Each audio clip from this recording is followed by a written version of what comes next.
In November 1992, a 94-year-old man named Theodore Edison died in New Jersey. He had dozens of patents in his name. Many of them were for devices that helped us handle light and sound better.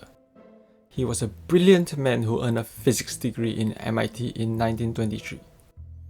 At the same time, many other factors increased his likelihood of being an inventor.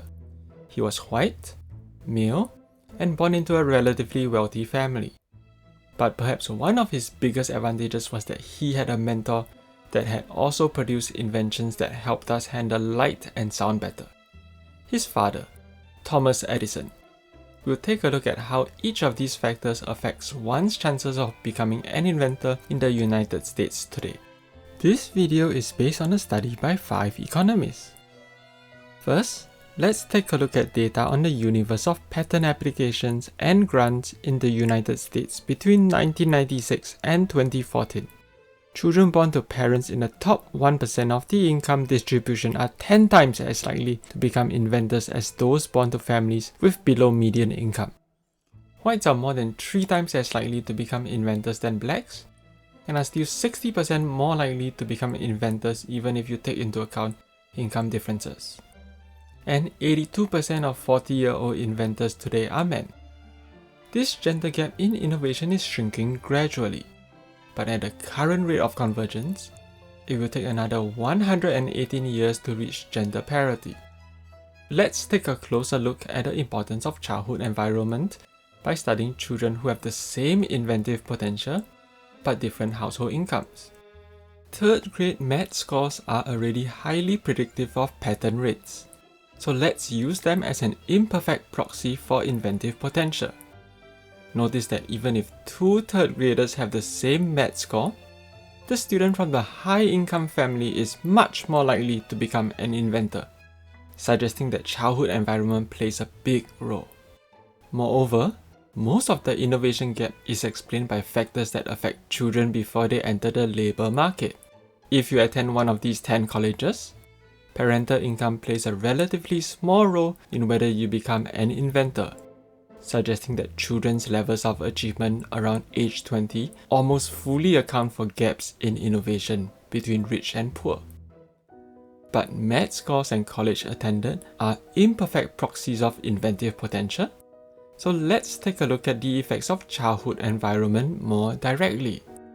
Children that grow up in areas with higher patent rates, the dark areas on the map, are more likely to become inventors, even if they later work in a different area. Moreover, the technology category which they innovate in is highly influenced by their childhood area. For example, among people living in Boston, those who grew up in Silicon Valley are especially likely to patent in computers, while those who grew up in Minneapolis, which has many medical device manufacturers, are especially likely to patent in medical devices. Similar patents exist at the family level. Children whose parents or parents' colleagues hold patents in a technology class are more likely to patent in exactly that field themselves. Even if we were to narrowly divide technology into 445 subclasses, we still find the same result. For example, a child whose parents hold a patent in amplifiers is much more likely to patent in amplifiers than in antennas. Moreover, the patents are gender specific. Women are much more likely to patent in a specific technology class if female workers in the childhood area were especially likely to patent in that class. Conditional on women's patent rates, men's patent rates have no predictive power for women's innovation. Conversely, men's innovation rates are influenced by male rather than female inventors in their area.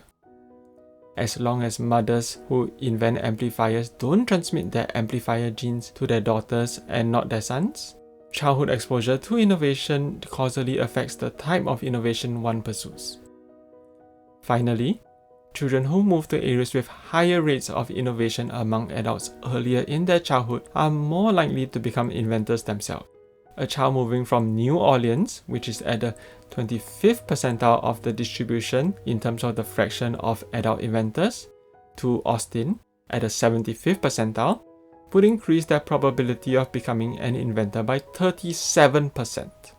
Thus, One's neighborhood doesn't just provide an environment for one to pick up general skills. It also provides some form of specific skills, mentoring, or networking that lead children to pursue certain career paths. Children from low-income families, minorities, and women are less likely to have such exposure through their families and neighborhoods, which helps explain why they have significantly lower rates of innovation overall. For example, if girls were as exposed to female inventors as boys are to male inventors in their childhood areas, the current gender gap in innovation would shrink by half. Finally, women and disadvantaged youth are just as underrepresented among high-impact inventors as they are among inventors as a whole. Given that exposure is the central determinant of innovation, a lack of exposure may prevent some individuals from pursuing a career in innovation, even though they would have had highly effective innovations had they done so.